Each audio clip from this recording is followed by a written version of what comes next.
1996 was directed by Wes Craven, written by Kevin Williamson, and it features a host of up-and-coming 20-something actors at that time, including Neve Campbell, Courtney Cox, Matthew Lilard, Skeet Ulrich, and Jamie Kennedy. Scream was inspired by the events of the Gainesville Ripper. In Scream, we see Neve Campbell play Sidney Prescott, a high school student in the fictional town of Westboro, who is being stalked by a murderer in a ghost face mask and who is killing random people. Sidney begins to suspect that the murders are related to her own mother's murder, which occurred 1 year earlier, and she seeks to find out who the killer is before anybody else is hurt. As always guys, thanks for supporting this channel. If you are new to this channel, I want you to hit that subscribe button so you can follow this channel. I want you to hit that alarm bell as well so you can get notifications when my video is going to be uploaded, and I want you to give this video a like as well. Scream was a very clever movie released in '96. Scream worked on so many levels. It worked as a whodunit, it worked as a slasher film, and it worked as a very dark comedy. Thanks to the brilliant writing of Kevin Williamson and the brilliant direction from horror master Wes Craven.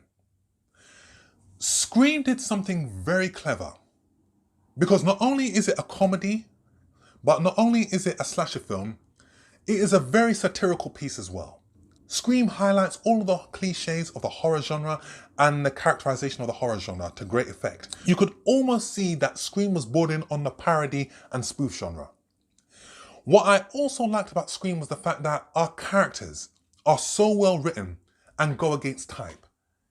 These characters are not innocent, silly people who make foolish choices. These are people who are very clever and who know how to defend themselves. From the opening sequence, this film takes all of the cliches and all of the tropes of a horror movie and puts it into the first act of the movie.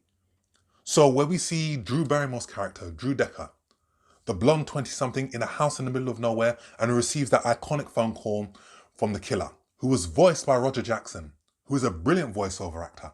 And I thought that was actually one of the actors muffling their voices, but no, Roger Jackson. And his voice was so chilling and so suspenseful and was the perfect fit for the movie. And it brings in a lot of pop culture references from different horror films. And from when we see the opening sequence or when we see Drew Barrymore's character get killed, it sets the tone for the rest of the movie. This is a rollicking, entertaining thrill ride. And I don't really do horror movies that much, but this is more of a slasher movie. And this is one that I was actually comfortable watching. The character that has the strongest arc in the movie is Neve Campbell's character, Sidney, who is not only this young, innocent teen, but also is still traumatized by her mother's murder. Then we see that the person who she thought was responsible for her mother's murder and who she put in prison may be innocent, and that the real killer is actually out there. So I liked how they did that, and I like the fact that with Scream, the narrative and the storyline still plays throughout the movie. This is not a movie that is lost through the killings and the pop culture references and the clever comedic one-liners. No, this is a movie that still has a very clever storyline throughout. I love the supporting actors in this movie. You have a host of 20-something actors who are well known for their TV work and who go against type. Neve Campbell, very sexy and very appealing as Sidney Prescott. You have Jamie Kennedy, who was on wisecracking form. You have David Arquette, who was brilliant as Dewey. You have Skeet Ulrich, Matthew Lilard, who are very menacing. And you have Courtney Cox.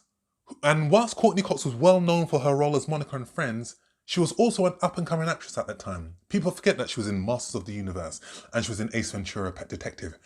But as Gail, the newsreader, I like the fact that the dry humour and comedic delivery that she exhibited so well in Friends, she brings to screen. We also see a brief appearance by Liev Schreiber as Cotton, the man that Sidney believes was responsible for her mother's murder.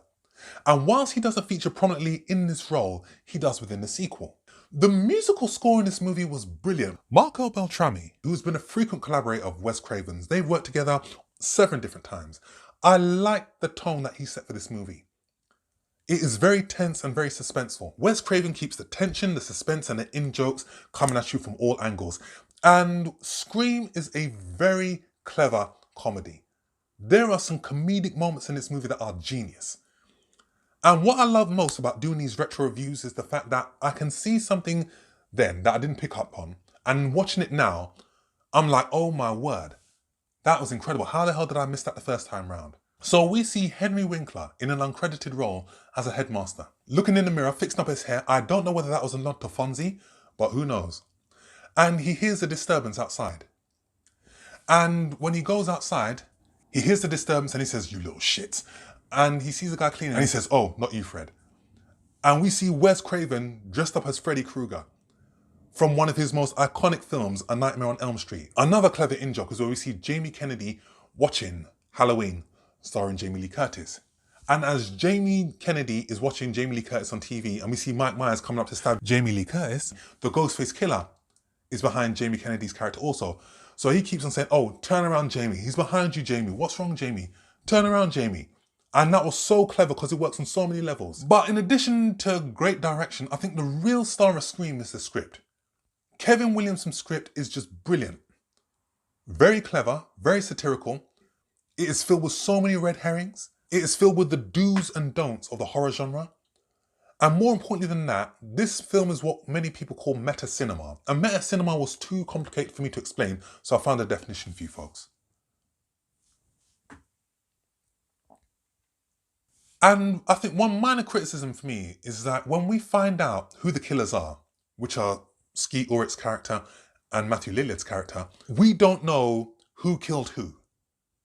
So it would have been interesting to find out who was responsible for what. And the legacy of this movie is that Scream reignited the interest in the horror genre.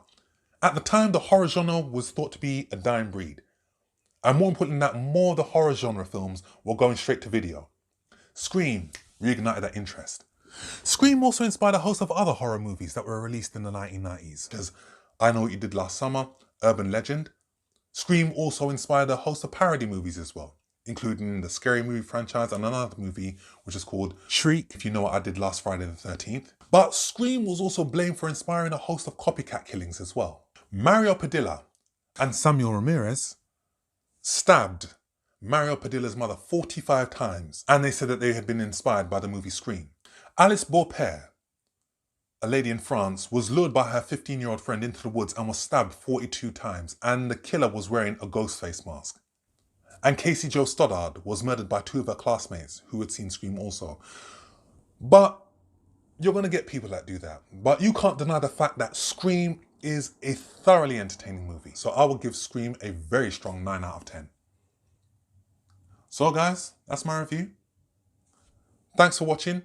Like I said before, please hit that subscribe button so you can follow this channel. Let's get this channel growing. Hit the alarm bell as well so you can get notifications from me when my video is going to be uploaded. Give this video a like as well. Leave your comment with what is your favourite moment from Scream and how do you feel about Scream 25 years on. Comment down below and I shall see you all in the next film review. Take care.